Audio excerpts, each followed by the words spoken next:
લગ્નના 20 વર્ષ વીતી ગયા. આજે કોઈ દિવસ મેં મારા નાતના મુખ ઉદાસ જોયા નથી. આજે પ્રભાતે નગર વાસમાં ગયા હતા ધણી. તો આજે નગર ફરતા કેમ તમારા મુખ એટલા ઉદાસ જણાય છે? કદાચ જો મારો કોઈ ગુનો અપરાધ થયો હોય ને ધણી, તો આજે અમને સજા કરો, પણ અર્ધાંગાને જોઈને અવળું કરીને ન ઊભું મારા નાથ, અવળું કરીને ન ઊભું. તો લાય આજે મારા સ્વામીના શરણમાં વારંવાર વંદન કરું. આજે દરડાની વાત જાણો, બને તો બોજ હળવું કરું. હે મારે આજ સવીરે હે આવીને સ્વામીના ચરણે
આપ કહો છો કે આ જાનને જતા રહે એકા પાછા ફરે આટલું જ નહીં ધણી, આપ કહો છો કે વાવણીએ જતા ખેડૂત ભાઈઓ પણ આપણા મુખ જોવા રાજી નથી સ્વામી, પણ મારા નાથ આજે સૂર્ય દાદા સૂર્યના તેજને પણ જાપા કરે, આજે જોગ મયા સમાન આજે તણતર નીકળ્યા જ આપણા મેળામાં રમે તો આપણે વાંચી અવતાર કઈ રીતે પડ્યો તો નહીં, આ વાતમાં મને કઈ સમજણ નથી પડતી.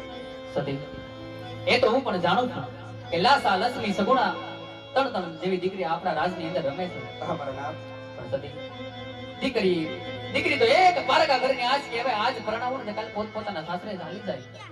પાછળથી તો પાડો ગોડો ઢૂંઢો એકાદો દીકરો હોત ને સતી તો મારા ક્યાં પછી રાજ સંભાળત નકર એક દિવસના સમય આ રાજને હવા હવાના તાળા લાગે સતી.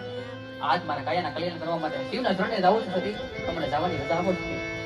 અરે મારા નાથ, આપણે જો કાયાનું કલ્યાણ કરવા શિવના શરણે જાવ હોય ને ધણી તો આજ અમારી કોઈ ના નથી સ્વામી, પણ આપ જાણો છો કે આજ આપણા રંગમેલમાં રમતી રમતી લાગણી છે ગુણા આજે કહેવાય કે હોળ વર્ષના ઉંમર લાયક થઈ ગયા છે. આજ ઉંમર લાયક થતા આજે બેનવાને હારા મોળાની સમજણ પણ આવી ગઈ છે સ્વામી, તો આપ બેનવાને હરખેથી લગ્ન લેવડાવી આપ હરખેથી વન જજો ધણી, હરખેથી વન જજો. ભલે સતી, ખરે દીરા પ્રધાન, રાજ રાજમાંથી સારા એવા